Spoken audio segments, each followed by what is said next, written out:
Welcome to Totally Mackinac Island podcast. Learn all you need to know about this quaint island located on the crystal blue waters of Lake Huron. Find out all you need to know from a tourist for the tourist.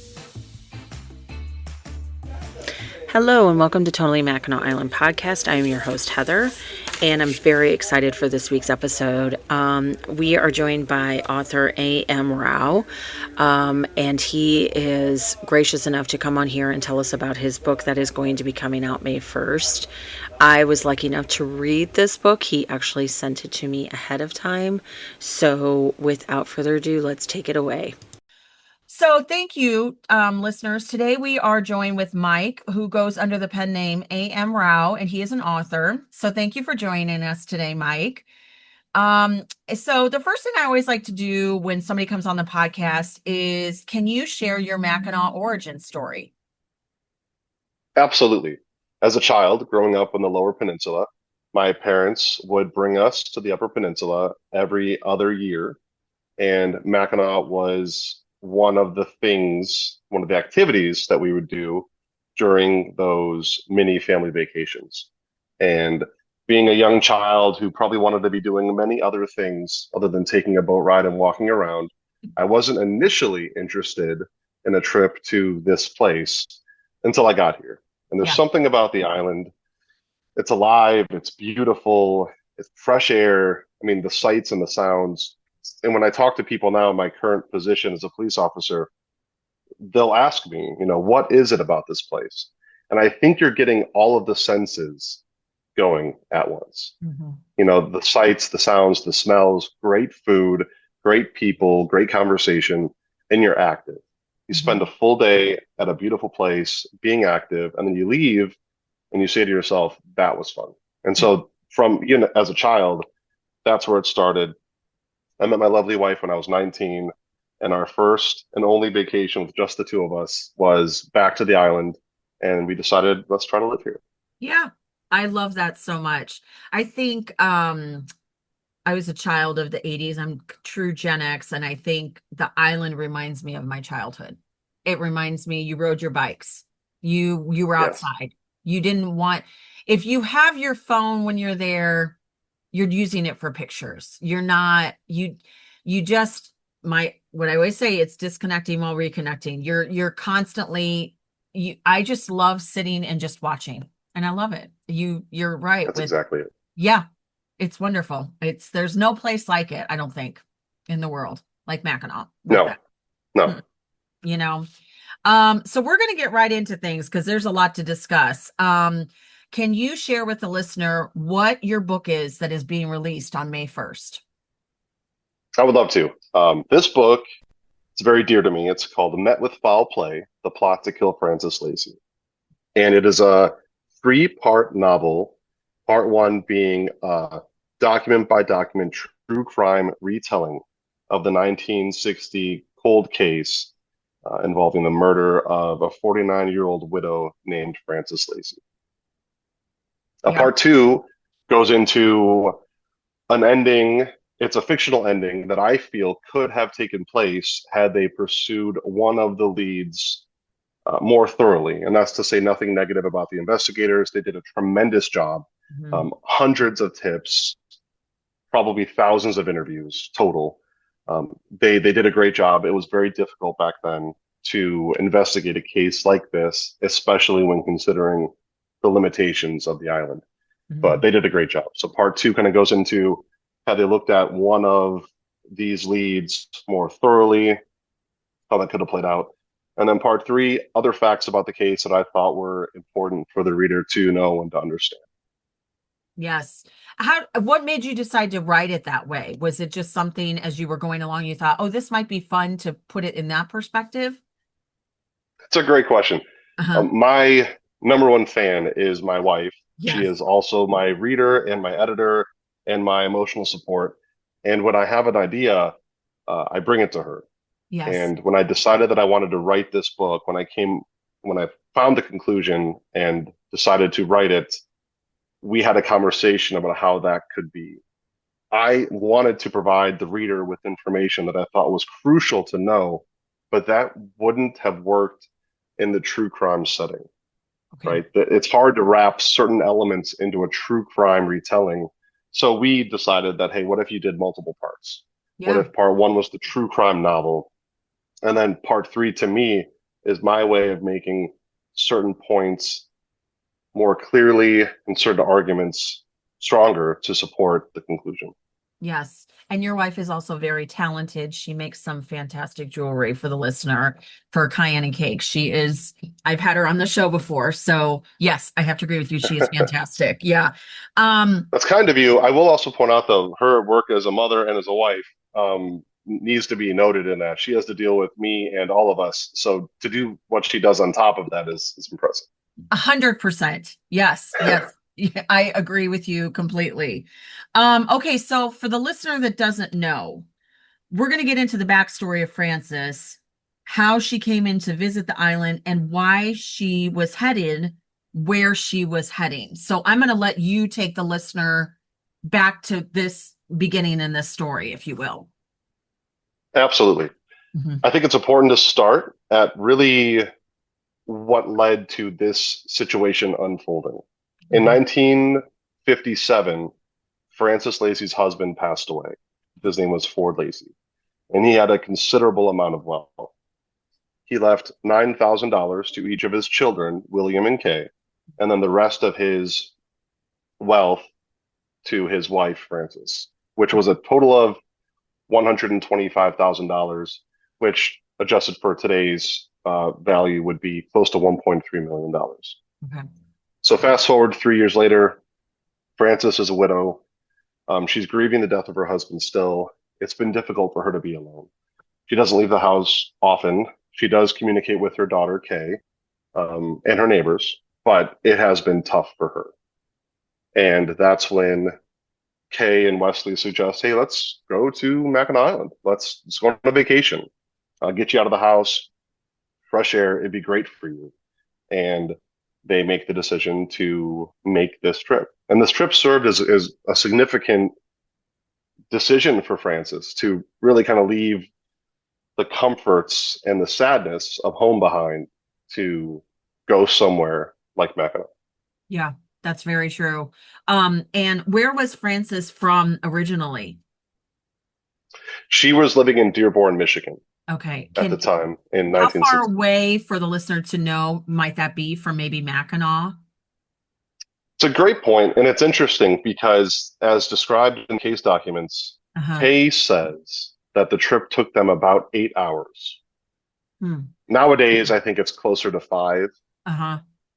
Okay. but back then it was an 8 hour trip for Wesley to drive Francis's vehicle with Kay and his sister Mary Lou to come to Mackinac. Okay. Okay. Yeah. Um, all right. So Frances arrived on the island. And I'm going to let you take it from there, from where she goes and where the details go into there, if you don't mind. Absolutely, sure, of course. And it's important to note that they were not the only individuals on the island in Wesley's family. His mother, Mrs. Schermerhorn, and his half brother, Marvin, were already on the island at that time and were Okay. staying at a cottage at British Landing. So Okay. they rented this cottage for Wesley and his family to enjoy time together. And Yeah. this was a significant point because that was Wesley's family. And Frances stated that she didn't feel comfortable intruding on their family time. And she insisted on, instead of staying at the cottage, renting a hotel room downtown. So the first thing they did getting off the boat on Saturday, July 23rd, was do some light shopping, but look for a room for Frances to rent. And she had her sights set on the Chippewa Hotel. Okay. She had received a flyer. She thought it looked cool. They went to the Chippewa, and there's no vacancy. So they go across the street. The Murray Hotel has a room. They pay for the hotel, and then she leaves. They do shopping together with Kay and Wesley downtown before they rent a taxi to the cottage at British Lake, and then they take that taxi ride. Um, for the viewers, it's an 8.3 mile circle around the island, and the cottage is halfway around the island. So they arrive at the cottage. and they spend hours. And what's said by Kay is 5 or 6 hours of that afternoon hanging out, talking to each other, going down to the water, going for walks. So that's kind of what set up the day before. Okay. And and she stayed at the Murray Hotel, you said, correct? She rented a room at the Murray Hotel and The paid for Murray it in Hotel. advance. Yes. Okay. And the Murray Hotel, for the listeners to know, is still there. So in case you were wondering, because some places have changed a few things, but that wasn't knowing that. Okay, so who was the first to know about Frances missing, and what was done to begin the search for her? It's a fascinating question because there were people, according to the case documents and the investigative documents as a whole, that knew she was missing before she was formally declared missing. And that's to highlight the fact that the killer knew, but then he passed along what had happened to others that were involved. Okay. So, for formally speaking, the family, Wesley, Marvin, and Kay, were waiting at the cottage on the morning of July 24th. It was a Sunday. Um, they were waiting by the dock. There's a dock by British Landing. So they spent time at the dock waiting for her to arrive. She was walking that morning from the downtown area to the cottage, and she insisted on walking, believing that being a physically fit 49-year-old, the walk would be no problem. She could use the fresh air.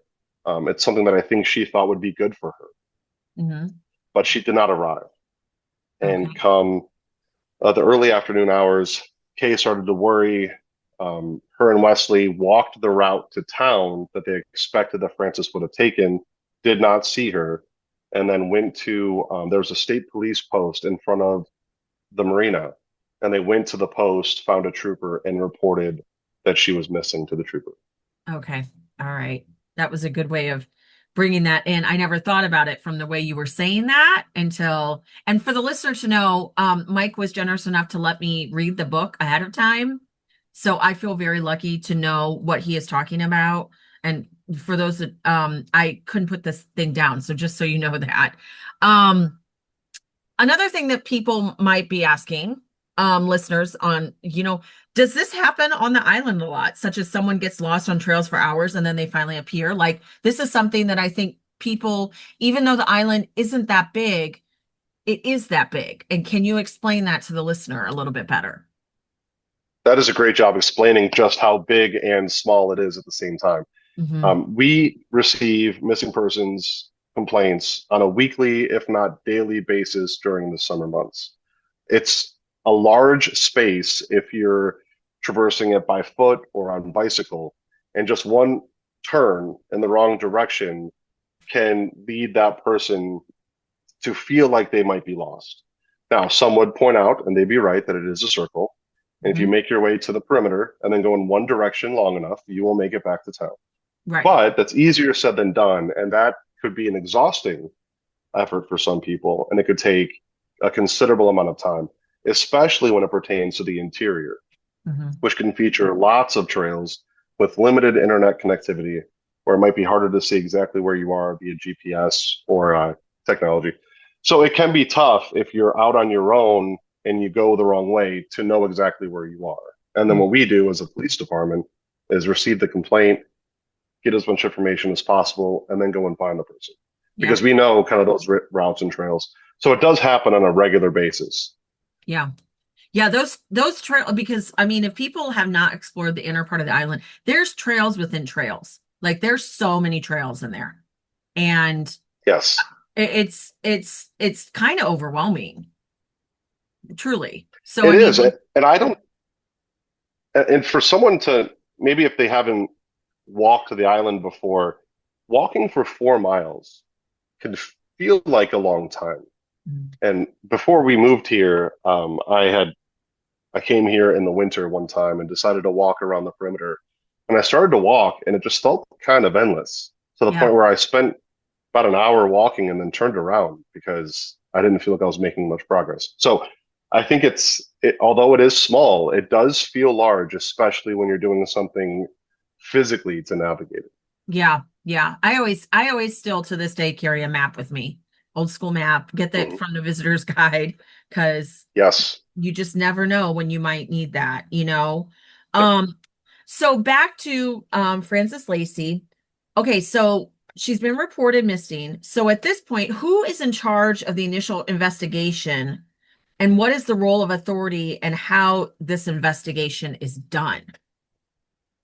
Yes. Yes. So, Hmm. because it's reported to the Michigan State Police, Trooper Gross was working that day. He received the initial report, and I think he did what any of us would do, any of the officers on the island, which would be looked around a little bit. First, he got information from the family, looked around, got on his bicycle, and rode around the island. And this is something I dealt with quite a bit myself. For example, a bike larceny investigation that we handle, these are reported on a daily basis. Uh-huh. And the first thing I do is I go to the place where they said they lost it. Hmm. And usually you'll find it in that area. So that's what Trooper Gross did. He took his bicycle and rode the route, went to British Landing, made it back downtown, and hadn't seen her. But the Michigan State Police, and specifically Trooper Gross, were the entities that started this investigation. Okay. Yeah. And it's interesting that you should say too, because the other thing that is going against them back at this time is that they don't necessarily have all of the vehicles. They're using bicycles to go around to start looking and sometimes horses, like you can do that. But this is completely different than some investigations of a missing person that you don't normally see. So it takes a lot longer. Absolutely. And she's only a missing person. She's an adult. She's Yeah. 49. She's physically fit. I think if we were to receive this report today, yeah, okay, we get the information. We'd head out on bikes probably and go take a look. If it was a child or an endangered individual or someone with more serious health or other concerns, yeah, we grab our vehicles and head to the interior and start to search. But I think you get the report. She seems like she's probably okay. And so you handle it the way you would with any type of low priority incident, which is, yeah, we'll check, right? Mhm. And we'll see if we can't find her. Maybe she went swimming. It was a Yep. hot day in July. Yep. Maybe she got caught talking to people. Maybe she took a different route. Maybe she went through the interior. They also said maybe she left. Yeah. Maybe she decided I've had enough of the island. I want to go back home, and she took the boat over. So they had Mackinac County check the dock, and they found her car still secured on their dock. So they Okay. ruled out her leaving. But these are things that happen over the course of hours in an Yeah. afternoon as you first receive that initial complaint. When do you think he realized, okay, she's truly missing? As you approach the evening hours, right? You're 4 or 5 hours now into the investigation, and this adult hasn't shown up. Hmm. That's where I think you're thinking, hey, this is kind of serious. Yeah. No sightings that they were aware of. Hasn't reached out to anyone. This is strange. Yeah. That's when they did have some limited emergency vehicles here, and they did take those vehicles. And I think it was in conversation with Miss K, Suter, Francis's daughter, where, hey, we're doing everything we can. We'll grab the vehicles. We'll go up. We'll look for it, right? Yeah. Um, but yeah, I think as you get to that first evening, and that's actually when the sheriff's department for Mackinac County, they sent the sheriff over, and he assisted in that search. Additional troopers came and assisted in that search. The city police department started to assist in the downtown areas. So that's when you're now okay. This might be a little more serious. But what you asked there is a great point for the investigation because again, I mentioned it was likely low priority. Hmm. She's 49, physically fit. Well, there was one person immediately that insisted she had been met with foul play, and that was her son-in-law, Wesley Suter.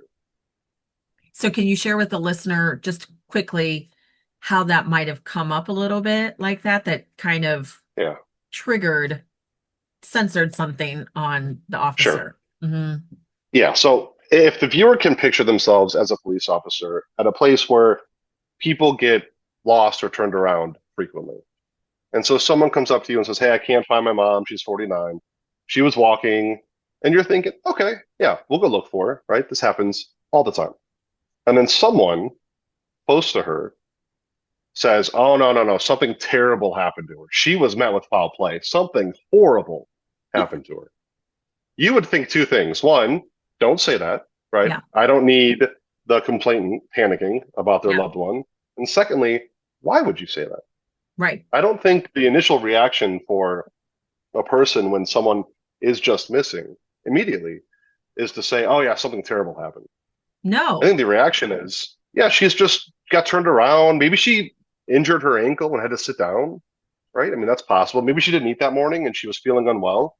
That's possible. But Hmm. you don't jump to, hey, she was met with foul play. And the son-in-law, Wesley Suter, insisted that she had been. And I think that caught a lot of people off guard. Yeah. I when eons ago, like this is 20 plus years ago, girlfriends and I were up on the island, and one of my girlfriends had met a guy, and this cell phones still were not big. So we weren't, and we couldn't find her. And so we went to the police, and we were just like, we were asking, is it safe? Is she okay? Should we be worried? And their response was, they probably went off to fool around somewhere. They're going to be back. And you know what? You guys were right. She was completely fine.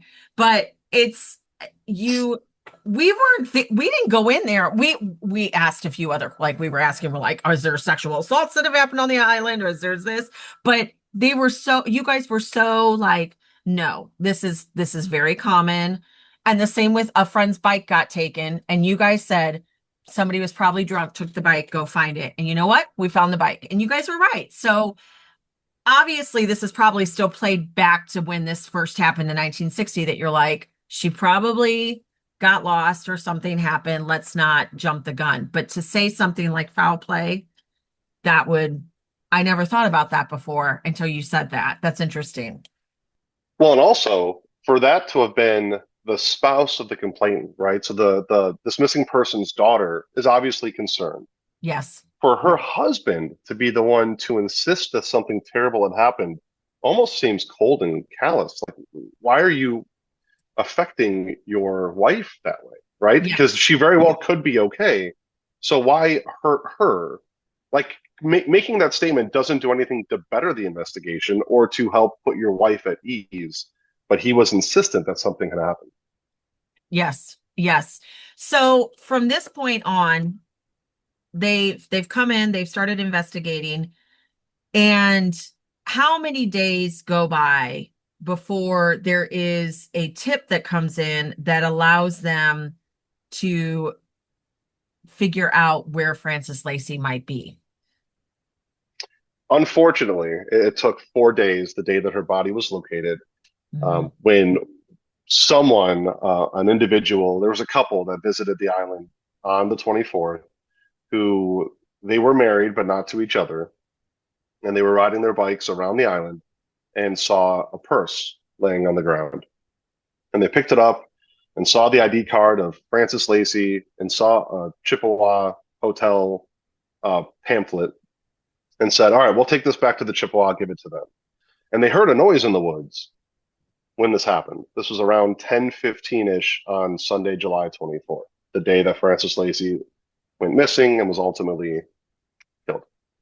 So they, instead of reporting it to law enforcement, take the purse to the Chippewa Hotel and say, hey, we have one of your guest's purse. And they say, nope, she's not with us. And they said, okay. Well, if we turn this in as lost property, they're going to take our names. If they take Mhm. our names, they'll know we were here together. And we can't let our spouses know that we're here. So we'll just take it to Dearborn. We live nearby, and her address is Dearborn, so we'll take it down there. When they held the property, left the island, and ultimately, I think, forgot about the property. They just kind of Mhm. had the purse. And it wasn't until they saw, or the male saw her picture on the news that he said, oh no, I think we have her property. And so they reported that to the Detroit Police Department, and they immediately relayed that information to the Michigan State Police that were investigating the case. And they provided the location where it was found, and they quickly found other evidence on the road there before locating Frances nearby. So just to tie it all already together, you've got this missing woman on an island that this kind of stuff does not happen. Then you've got this couple who is having an affair that they're trying to hide that.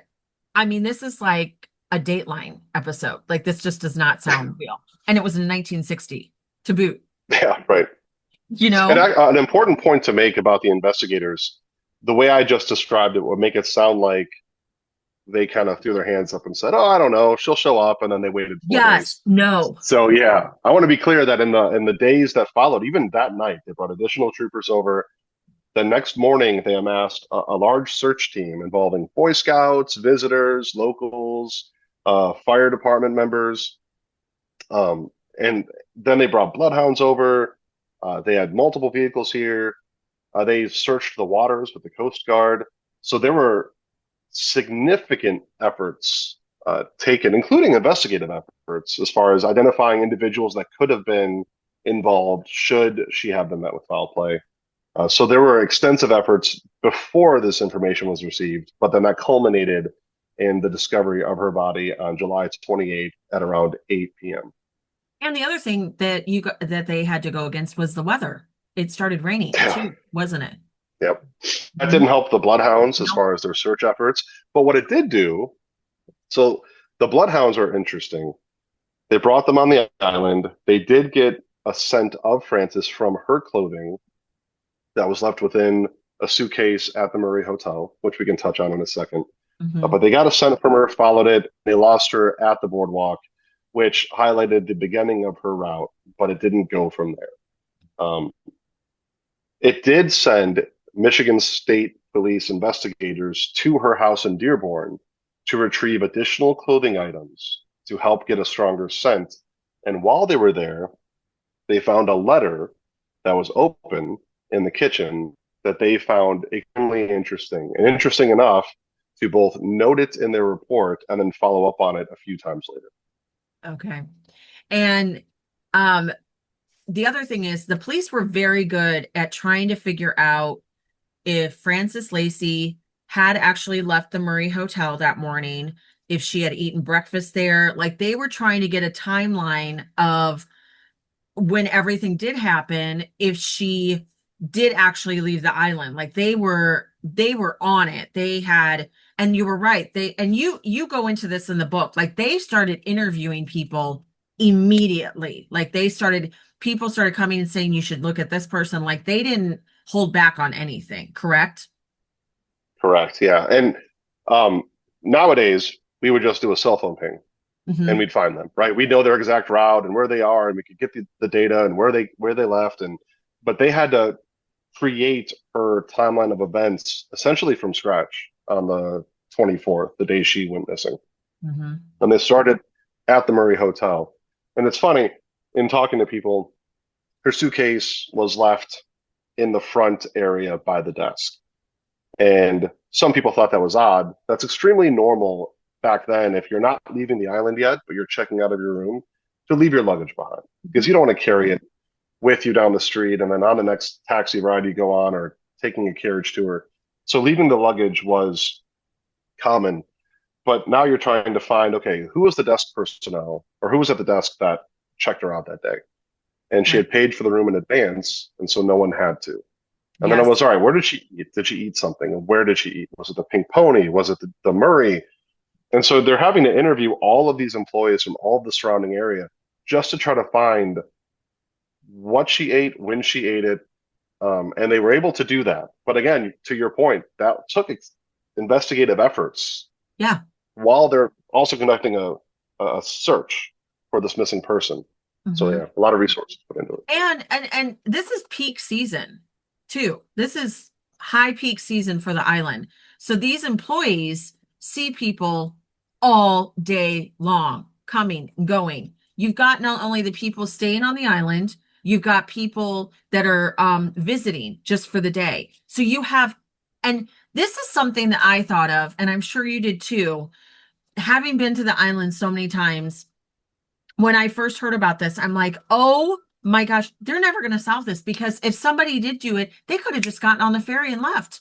There's so many things that go into play with this that is, it's so. I don't want to sound morbid and say fascinating, but there's so many rare things about this case that I don't think a lot of people can really understand with it. No, absolutely. And to that point, in 1960, that person could have left the island before anyone knew she was missing, Hmm. right? Wesley and Kay were concerned about her not being there in the early afternoon hours. She was she lost her life between 10 and 10:30 in the morning. Yeah. That person could have easily gotten to a boat, taken it off the island, and Hmm. then left. Yeah. But Yes. yeah.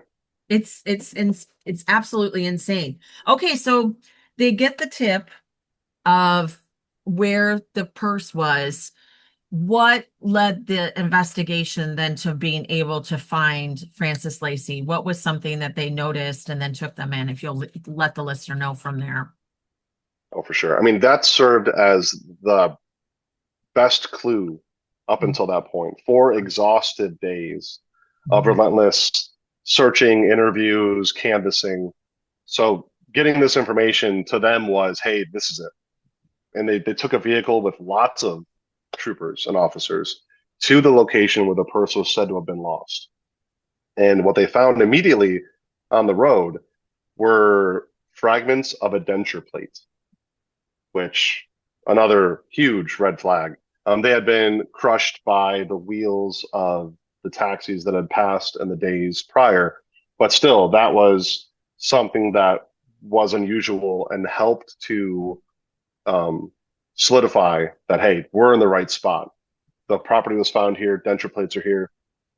There's a trail right next to that area called Stone Cliff Trail, and they walked up the trail, and as they were searching, they found um, objects. First, it was shoes beneath a rotting rowboat. One shoe was inside the plastic bag, one shoe was outside of the plastic bag, and then close by, they found fabric beneath fallen trees. And further inspection showed that it was Frances Lacey. Okay. Um, what exactly happened to Frances when she was found that they could So, tell? and to your point about how busy the island was, yacht races were also going on Oh, that that's weekend, right. which is Yes, another. I mean, there was just a lot of huge activity. lot. Yes. And so I think the other thing that I think about, because even if you're walking on M185 or biking, you never know when somebody's going to be coming around. You never know when somebody could come walking, they could come running, they could come out of a trail. So for this to happen in the morning, when it did at peak season, and like you said, at yacht races, insane, insane Right. And there that it was even happened. a boat captain that was even a suspect for a period of time, ultimately cleared. But I mean, that just shows how many different moving parts um, were involved to make this as difficult as it was. Mm-hmm. Mm-hmm. But once they located Francis, they immediately closed the area as a crime scene, contacted headquarters for the state police, and they arranged to get a team out there a forensics team to properly process that scene. And so they took shifts holding that scene from 8 p.m. on the 28th until 2:30 a.m. on the 29th, the next day. That's when they brought this team over. When they spent until noon, roughly, processing every inch of that area. Wow. After, And yeah, after all, and plus it had rained in between that time too. yeah, yeah, yeah. I mean, and as one might expect, with extreme heat and rain and 4 days having passed, her body was in really rough shape, which is why they didn't bring the family in at any point to identify her. And they knew it was her, but you still have to have some form of identifying the person. And the easiest way is to bring the family in and say, is that her? But because of the shape she was in, they didn't do that. They instead took fingerprints from the dishware in her home in Dearborn and compared those prints to her body to say, that's who she is. Okay. And that's an important point in all of this, that detail, that the Yeah. family had not seen her. Yeah. Yes. And how had Frances Lacey unfortunately been killed? Yep. So the autopsy showed that she was struck on the head. It was the bottom left side of her head that showed a large bruise. She was then taken into the wooded area on the trail nearby, and um, she was sexually assaulted, and she was choked from behind with hands before she was strangled with her undergarment, which is also a detail that Yes. was not revealed to others and was not widely known, Okay. that she was strangled from behind prior to use of the garment.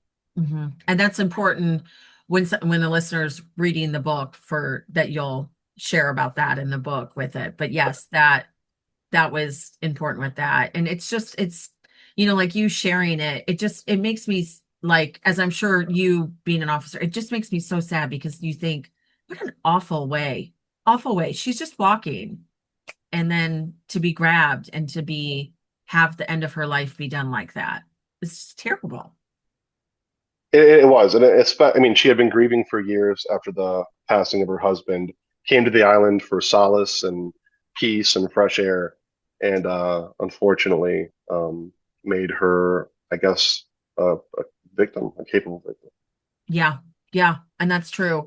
In the book, you go into a lot of detail, which is I love it. And you were able to get this is basically everything kind of unredacted. Is that how you would say that you shared it that way with reading it and going through the investigation, and that's how it came out for you?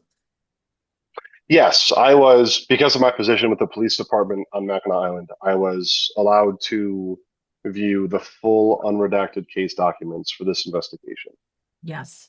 Um, Now, one of the things when I was reading the book and I was trying to picture where some things were, having been there and stuff, what is the location of the headquarters for the police that were handling this at the case at the time? Where is that now? At this time on 1960, where was it? Yes, so there was a small building in front of the marina, which Okay. is directly next to the downtown area. Some would consider it still downtown. It's just within the state park. It's kitty corner from Dowd's Market. So Yes. anyone familiar with Dowd's Market, which is the grocery store in town, it is to the left or kitty corner across the street from there. Okay. Yes. Where is the current police department? So if listeners need to know where to go if they're ever, Absolutely. yeah. So it's on Market Street, and Market Street runs parallel to Main Street. And so if you Uh-huh. find yourself on the island and in need of assistance, well, first of all, you can always call 911. The Yes. emergency services do work on the island. That's been something that hasn't been, I think, known or understood in recent years. Uh-huh. But yes, you can call 911 and emergency services are available 24/7. But the police department itself is on Market Street, which runs parallel to Main Street. And if you find the center of Main Street and take any street away from the water, you'll find the police department. Okay. Yes. Yes, I do know where it's at, but it is good to know just in It case. is. I mean, I had to go there because I fell off my bike and I hurt my knee really bad. And you guys were very Hmm. helpful. So, yeah, that's That's what it good. was. Yeah. Okay. So, how did they even begin to start their lineup of suspects? How was that process even where do you even begin with that? As one does while the search is being carried out in the days prior to locating Frances, um, people see the investigators out walking around and they talk to them. Hmm. And someone said, "Hey, there's this guy. You got to look at him. Super suspicious, kind of weird, walks around all night. He's an Hmm. odd one, and his name is Paul Strantz." Hmm. And that's the first true suspect in this case. And they actually, after locating Francis, arrested Paul. And it's hard to blame them when you Yeah. look at all of the elements of Paul. He made for an ideal suspect in this case. Um, he was odd. He allowed them to search his room, but kind of became belligerent about that search. They found drawings of women. They found documents about women's self defense techniques. They found rope in his suitcase. And they also found a suit in his closet that he claimed was just dry cleaned. that was soaking wet, and there were pine needles in the cuffs of the pants. Mm-hmm. Additionally, there was a shirt, a white shirt that had red droplets on it. And so they thought, hey, if something happened to her, this is our gal. And so once 100%. they found Frances, they immediately arrested Paul Strauss. Mm-hmm. Yeah. I mean, to be honest, he looks like he fits right to a T with that. It's almost too easy, right? I Yeah. mean, and they're probably thinking, this is wonderful. We got this Yeah. tip, we did our job. And I don't think Paul wanted them to search his room. I think back in 1960, he wasn't afforded many options. Mm-hmm. I think they said, you let us search or you're coming with us and we might have to rough you up in the meantime. And so he said, okay, fine, search my room. Mm-hmm. Of course, once the shirt was tested, the droplets were confirmed to be paint. He was a sort of a handyman that worked odd jobs. He liked to walk around at night, so I guess it explains the pine needles in the cuffs of the pants. And Yeah. he was kind of odd. He claimed that the self-defense topics were for his sister-in-law, who had said she doesn't lock her doors at night, and he said that's not safe, and you have to protect yourself, and I can help you with some self-defense uh, techniques. That was his Okay. excuse for having Yeah. parties. Yeah. And the evidence that was collected, what was some of the key evidence that was collected for Frances Lacey? So they had her purse, that was, and then her clothing.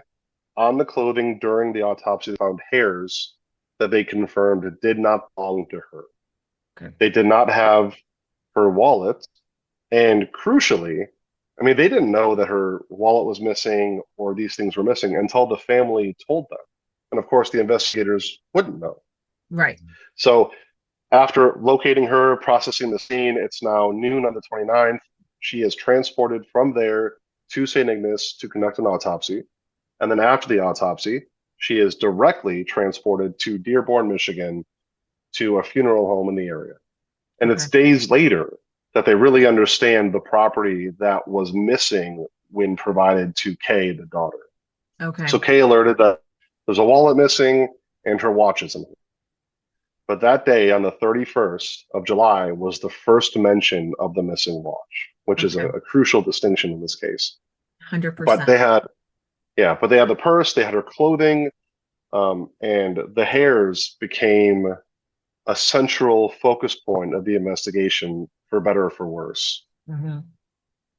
And polygraphs were huge back at this time, weren't they? They are, and polygraphs are what they are. They can be a Mm-hmm. great tool to maybe see potential deception and then to use that observation to try to coerce more information from an individual. But they aren't as cut or dry as far as evidence as I think they wanted to believe. And so Okay. they frequently polygraphed individuals, which can be a great tool if you can use those results to obtain more. Like, for example, Kay was polygraphed extensively by actually a investigative firm that she hired, and they claimed, yeah, she definitely passed. And I think it's because you can tell with some of those results um, the likelihood of someone trying to deceive, and Yeah. she had. Yeah. Yeah, because they're not admissible in court. Were they ever admissible in court back in the day? Oh, that's a great question. Yeah. I don't think. I mean, they probably argued them, but I don't think the polygraph in and of itself was central. I think it's a tool that is used to try to gain more. And I did go through a polygraph examination while going through the hiring process for the Pennsylvania State Police. And I can understand why that would be. You're nervous, you're being grilled a little bit, and then they say, hey, I got a result here. I'm going to ask you 10 more questions about that subject. And Hmm. now, as they start to dive deeper and deeper, certain topics are going to maybe show more result than others. And that's how they highlight or hone in on what might be a subject that pertains to that individual. That makes sense. And we were talking about the evidence, obviously. The Michigan State Police, they did such like everything that they talked about and what you talked about in the book and how they collected it. mind-blowing. They did a fantastic job, especially for at the time, before we knew what DNA was or anything. What has become of that evidence? Yeah. So speaking with um, the detective sergeant for the St. Ignace Post, that evidence was maintained in a warehouse up until the mid 1970s. And it was at that point, I mean, they have this massive warehouse that is overflowing with brown cardboard bags of clothing and miscellaneous items. And at that point, they said, listen, we can't do this anymore. This stuff doesn't have value to us right now. We're going to send it back to the post that was handling that investigation, and they can decide what is done with it. And Mhm. that's what they did with this investigation. Now, keeping in mind in 1975, it didn't have evidentiary value. Mhm. And they had a number of new investigations they were handling, and they would have filled up their own personal warehouse of their own evidence. And they made the decision to destroy any of those items. And it's, I mean, people are critical of that, and I understand it. But keep Mhm. in mind, there are things we destroy even today that maybe don't have value right now, but could have value in 20 years. We're already 100%. looking at the way cell phones work and Wi-Fi signals and how they can possibly paint based on how they bounce off of objects. But we destroy that evidence right Yeah. now. So it's hard to blame them then. They just couldn't see. Yeah, it is hard. And I think when you're not in that profession and you're not understanding it necessarily as much, I think that that can be something that we don't understand with it because we think, why would you not? But there also needs to be places to hold this stuff that I never thought about. And if you think about just how many cold cases that you hear about, I mean, how many can there be? So that makes a lot of sense with that. Um, And that's not even factoring in the current investigative workload. I mean, you might be no, handling 10 things that month and then 20 things from the month before it. And it's just a lot. And when you're thinking about a case that is now 15 years old and has these items and they don't seem to help with any of the investigation, then I think you decide to conserve the space. Some do believe because that facility was maintained by a third party. And mhm, sometimes those individuals there would keep things that were told to have been destroyed. Some believe that someone out there may have a box somewhere with evidence from this case, but that's yet to be interesting. seen. Yeah. Yeah, that's something that I guess we'll never know unless they come forward with it. Yep. How would you Yep. know? How many suspects do you think there were for this case? Is it hard? Oh, There were so many, weren't there? there were. I mean, 70 or 80 maybe. Just Hmm. trying to think about the logs, and um, it's there were phone calls, there were tips early on in the investigation where someone would say, "Hey, there's this guy with red hair 3 weeks before this happened that was on the boat, and he was kind of weird. You need to look at him." Yeah. And these poor investigators are running all over the state and ultimately the country trying to track these people down just to talk to them and find out that no, I wasn't there on the 24th. I was in jail, and you could look at the Yeah. jail records. And Yeah. Yeah. yeah, which happened. So there were lots of suspects. I looking through this for me, I had questions about why certain people weren't labeled suspect. But there were a lot of individuals that they combed through, and some extensively, and some it made a lot of sense to do that. Hmm. The bartenders from the Grand are three wonderful examples. Three individuals that the following Monday abruptly quit and left. One was known to be extremely aggressive. One was known to be um, an alcoholic, and they just fled the state. Hmm. And that's highly suspicious. And then they go 100%. into a Yeah. room. Yeah, they go into one of the rooms that the one was staying in Detroit. They find a jacket and they take the hairs from the jacket, and the hairs are said to be similar to the hairs found on Frances Lacey. And so Right. right away they're thinking that this is our guy and they're on the run, and that's why they quit. And Hmm. they pursued those leads. Yeah. Yeah. There's so many. I felt like that meme that you see. I think it's from Always Sunny in Philadelphia, where they've got this and this, like you've got to put it and you've got the yarn going connecting it. Because there were so many names in this book. Yes. But I mean, there's so many employees that work on that island during the season. Yes. Let's just give an example of the Grand Hotel alone. Just the Grand Hotel, how many employees they might have, you know? I mean, modern day, there are 700 employees during the summer Yeah. for the Grand Hotel, at least.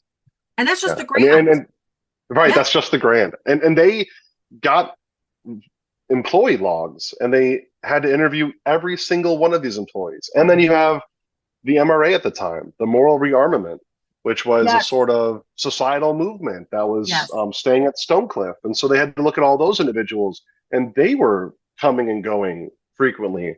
And it was They hard to were get some of the information. they were a different group, weren't Yes, they were. Yeah. they? I mean, it depends who you ask. There are Yes. some wonderful people here who were on the island then, and they'll say either wonderful things or terrible things. I Yep. think it depends on how you were raised and how close you were in proximity to the group, but they were definitely suspicious at the time. Yeah. Of course. So I'm sure the listeners want to know what you and I discussed this a little bit beforehand, but what made you decide to look a little bit further into this investigation? And did you talk to any other, like you and I discussed it, that I'd had Rod Sadler on here. You talked to Rod, if you talked to anybody else that had gone into this, but what made you decide to look into this a little bit more? Yeah, and to be completely honest, it's not something I planned on doing. Hmm. In 2025, I was working as the chief of police for the Mackinac Island Police Department, and there was enough on my plate to concern myself with the busy summer season. I think we all are aware of the Lacey case. It's a fascinating case that also took place where we work, but it wasn't until the season started to slow that one of the troopers actually approached me and one of the officers and said, "Hey, I want to look at Lacey." And so we found the documents that we had, which were a fraction of the overall documents. And as you start to look into them, you start to recognize certain things, whether it's names or places. And that served as the starting point for my fascination of this investigation. Oh, I've seen, and I've said this about my best friend because she's one of those that you tell her a person's name, and she is one of those that she can get on and find out so much stuff about them. And I feel like there are cold cases out there that would suck you in, and this is definitely, and especially because you have such a tie to it, not only being, on the police department, but a resident of the island as well too. Knowing it, hearing it, all of that. Yeah. Yeah, I mean, I could talk to these wonderful island residents who were alive Oh at yeah. the time that this occurred. And they told me personal stories about the island at the time and about the individuals involved and of their experiences, which to me, interviewing people that were alive then was the most fascinating element of this. They knew things about this case that they didn't know they knew. Really? Details that, yeah, details that you think that's probably irrelevant, but then it actually turns out to be a crucial element of the investigation. For example, someone was cleaning a cottage at the time and found something that we now know is extremely suspicious. But at the time, it was just an object and it didn't mean much to them. Exactly. Yeah. Why wouldn't it? And that, of course, is in the book, which I know what it is, but the other ones don't know. I'm kidding. But yeah, yeah. Okay, once you began the reinvestigation and came to the conclusion, how long did that take for you? It was a process, and it took multiple trips back to the St. Ignace, Michigan State Police Post to look through the unredacted case documents. And I would have another thought or idea or suggestion or theory, and I would go back over and pour through them again, trying to either, confirm or refute that theory. It wasn't until certain elements became crystal clear that I started to feel like, whoa, we might have something here. And I Yeah. didn't think I would ever solve it. I didn't go into the case thinking that this would happen, But interestingly and fascinatingly, there's a document that was made by the sheriff of the Mackinac County Sheriff's Office in 1960 that the state police did not seem to be aware of. And that document undoubtedly implicates the family. Yeah. And I can say that with complete confidence. When you compare that document to seven others to really paint the picture, it is undeniable. Yeah. Yeah. That's I I can't imagine finding that document and seeing that and then that moment of the aha with it. I mean, that would be very surreal to experience something like that for especially not only for yourself, but as an officer, but then probably somebody who has, heard it all with that. It's that those feelings that make you drive harder into something like this because there were thousands of documents. I mean, this wasn't just look through a few. This was weeding through ones that maybe didn't affect the case and finding the ones that did. And it was a bit exhaustive, but I had plenty of time to do it. But once you find that piece, or once you interview someone who was alive then, and they tell you that detail, a detail that directly refutes the given alibi of who was the killer. Once you find these things, it almost gets hard to sleep at night. I would stay up I could see arguing that. yeah, just within my own head, trying to, or Mhm. to my wife, trying to argue one way or another. Hey, what else could the explanation be for this information? And there just wasn't any. Yeah. Yeah. Were there a lot of other theories that came out from this case that you remember hearing all this time? Or was it, I mean, that they just kind of put to the wayside? Many. And actually, speaking of Mr. Rod Sadler, he did a wonderful job. And Hmm. I have such respect for Rod and his work. Um, he made a post a bit ago saying that he's the only one still trying to solve this. And I loved that. He didn't know that I was looking into the case, but I Yeah. loved reading that because that to me was thank you. Thank you for Yes. continuing to beat the drum because Yes. we need to keep doing that for there to be resolution for the family. And so Rod and I had a great conversation. He was working with heavily redacted copies of case documents and was still able to do what he did. And Hmm. so I think Rod did a wonderful job. Um, I kind of I understand why agencies handle things the way they do. I sometimes you think if we're not actively trying to push through and solve this, maybe give the unredacted documents to people who do want to. But I Right. understand why they do. I know, I know. I think it's hard for us that aren't part of that, you know, um, that can have that information given to us because I feel like we're so heavily invested to try and maybe solve something like that that you're like, it's a fresh set of eyes. Why don't you want that? But we don't have the, not all the training with it. I get it. I do. It's hard. You'd like to, It is. Yeah. you'd really like Yep. to. Yeah. No, it's. I actually Rod proposed theories that I thought were just so impressive because Yes. it took so much research, not just on the island or of the case documents, but knowledge of so many other things. And so, yeah, Rod did a great job. But what Rod did not have the document from the sheriff's department. And that Exactly. document is just so central in this picture. As, if I may, I found this fascinating. Looking through the documents, and actually there was an index made that listed every individual and the page they were mentioned and then the page they were interviewed. And some would have 15 entries and some would have three. Well, Wesley, the son-in-law, had one page, which I thought was interesting, page 14. And it was just a blurb where he kind of said the same thing his wife did. Yeah, she's healthy and. But there were other pages where Wesley spoke that weren't attributed to him. And one in particular was attributed to Charles Suter.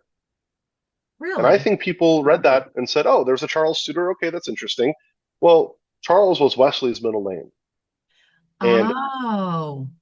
and that statement in the documents is one of the most pointed and I mean he Charles Suter told investigators that he told Frances Lacey what route to take. He told her when to get there and told her how long it would take her. He said, "Yeah, walk this way around the island. It'll take you about an hour and a half. So leave around 9:30, so you get there around 11." And the killer said, "I was told to go to Lakeshore Drive looking for her, and I was paid up front. Yep. I now would get paid more in 1 month." I mean, Yep. those details to me, combined with the document from the sheriff's department, show undeniable connection to members of the family, and then ultimately the killer. So now here's the big question. Have you been in contact with the Lacey family? I have. Miss Okay. Beth Lacey is wonderful. We've spoken on a handful of occasions. She's one of my, well, she was one of the individuals I would touch base with because she was just so passionate in her support of progress in the And who is case. she to Frances? Wonderful question. She is Francis's granddaughter. Okay. And so she was William's daughter, and William was one of Francis's two children. It was Kay and William. William was not here the day it occurred. And then there's Wesley, the son-in-law. He was Yes. Kay's husband. Okay. All right. And I think, all right, now this is something that I'm sure a lot of things have changed. It's been 66 years since the murder happened. Is the spot where she was found, is that even accessible anymore? Or is that is that path It not is there? accessible. Yes. The path is not recognized as a path. Yeah. There is still the gate there, and the gate is closed. You Yeah. can easily get around the gate. Yes. So my wife and I made some phone calls. We had got permission and actually went near the location. So it's definitely still there. And when you're there, it's shocking how close it is to the road. Yeah. I mean, you could see people passing, but they'd have to look up a little bit and through trees, and so it'd have to be like a conscious effort. Yeah. But yeah, it's close to the road, and it's still there. But it's private property for those that don't know that, right? It is private property. It's Yes. private property. So don't go on it. So what do the locals think of you finding all of this out? Have you been speaking with them? I mean, are they feeling, Yeah, kind of relief that, you've kind of solved this and gotten it, the ball rolling with it? I. It's a great question. I think my initial impression was that someone's probably hiding something. Yeah. And as you start to ask questions, it was incredible to see just how willing residents were to talk about it. Hmm. There's one. I have so many wonderful people here that I just hold in such high regard. But one is Kay Hoppenrath. She was 16. She was working at a bike shop for her parents, I believe.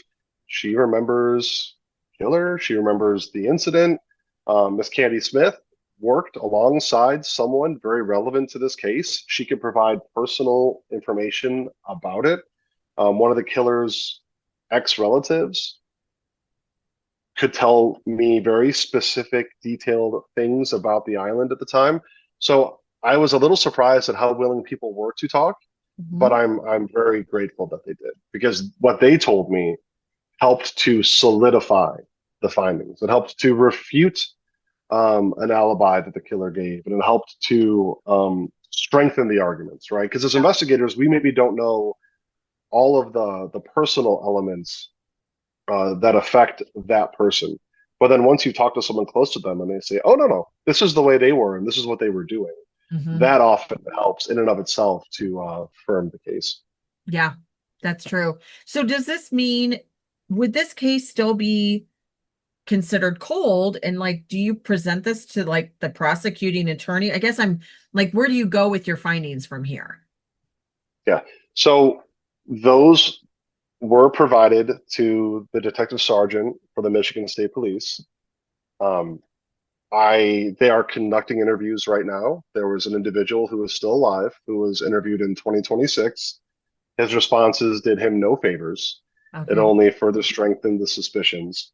I feel as the conversation continues with the findings being known, that progress will be made. But it's important to note that solving a case and closing a case are two different standards. Oh, And you could know what happened, But if they don't feel like they would be able to file charges on that person, they won't feel comfortable in closing it. Me personally, based on the evidence, the new evidence gained in 2025 and the document, I do believe that a law enforcement agency could pursue charges in the case. Okay. All right. Yeah. So for the listener to know more about your book, can you share when it's coming out, how they can purchase this, anything else you would like to share with it for them to know? Of course, it's met with foul play, The Plot to Kill Frances Lacey by A.M. Rao, R-A-U. It'll be on Amazon as well as the Island Bookstore, downtown Mackinac Island. So Yeah. if you want a historically accurate and fascinating read about a case very close to this beautiful place, they'll have it for sale there. Yeah. Yeah. And are you going to be doing some book signings there this summer? I will. I will. Yeah. I've released books before this just as a Yes. hobby, and they've been so wonderful to me. The Island Bookstore and their staff are just incredible. So I did a few signings last year, and I'll do a few more with Foul Play this year. Yes. Yes. It was such a good book. Like I enjoyed reading from the beginning and then your fictitious, recount of it. And then at the end on how you came up with the fictitious, but it you did a fantastic job of keeping you on the edge of your seat and listing all the suspects. There was so much that they did. It just blows my mind on how many people they had to go through for that. It was a lot. You know, it's so many. And to that point, my writing process is I write a chapter and I give it to my reader, who's also my wife, and she Yes. reads it. And she tells me if she likes it or if she doesn't. Well, part one being a true crime retelling, I would give her chapter after chapter after chapter of them chasing these suspects. And she was almost frustrated in how good they seemed and how they didn't pan out. Yeah. And if this were a fictional story of mine, she would have said, "No, cut those out. I'm Yeah. not doing this. We're not going to go through 25 suspects." But that's the way the first 2 months of that investigation unfolded. There were so many suspects and they seemed so promising, and it was just a lot of work that the investigators did to develop the leads that they had. Yeah, they did a fantastic job, as did you with going back through and putting that information out there for the reader to understand the case, to see it. Like you really felt like you understood. And then when you did the fictitious part, that really put it into perspective way more for all of it and how it happened and what went down with it. I appreciate it. My ultimate goal Yes. here is to provide closure to the family. The Yes. Lacey family is wonderful and they deserve closure. This is a case, 100%. it's still attached to the name, it still affects them, and we need to look at the facts as they exist, the new information that's been received and uncovered, and we have to provide them with closure. Yeah, because at the end of the day, like as fascinated as I am with true crime and cold cases, there's still victims involved with it. And so we want them to get the closure. So, I mean, I think with the true crime phenomenon going on, it's just that we do want to be able to, because you never know how you might be able to help. Yes, yes. And that's also if you think you know something, or if you know someone who knows something, or if you see the names and they're familiar, please start a conversation. Talk to friends and family and provide the information to the Michigan State Police sending this post because the Lacey family deserves it. Yeah, they do. They really do. Well, Mike, I can't thank you enough for coming on here and sharing this with the listener. I think they're going to be all over it once it is released. I think you did a fantastic job. Thank you for allowing me to read it. Because I'm definitely going to read it again because now that I know, and then I'm going to see, like, it's just like catching those names with it. But there was a lot of information that you put in there. You did a fantastic job. So, and I think you did the Lacey family proud by doing what you did for them. Well, thank you so much. It means a lot. Yes. And thank you Yes. so much for having me today. It's an Yes. honor. I appreciate it. I really want to thank Mike for taking the time out and coming on and talking with us because I feel like this book is really important. Especially if you remember, I did have Rod Sadler on here, and I highly recommend you also check out his book, Grim Paradise, that is also about Frances Lacey. Mike did such a phenomenal job on this book, and I wanted to go in and tell you a few more about his other books that he has. So he has quite a few, and they're all available through Amazon. And it's Dependency, The Waking Hours, A Twisted Line, The Wilderness, A History of Hangings, Dead Manor, Scorpion Games, and of course Met with Foul Play, The Plot to Kill Frances Lacey. So this is available on May 1st, and you can pre-order it now if you'd like to.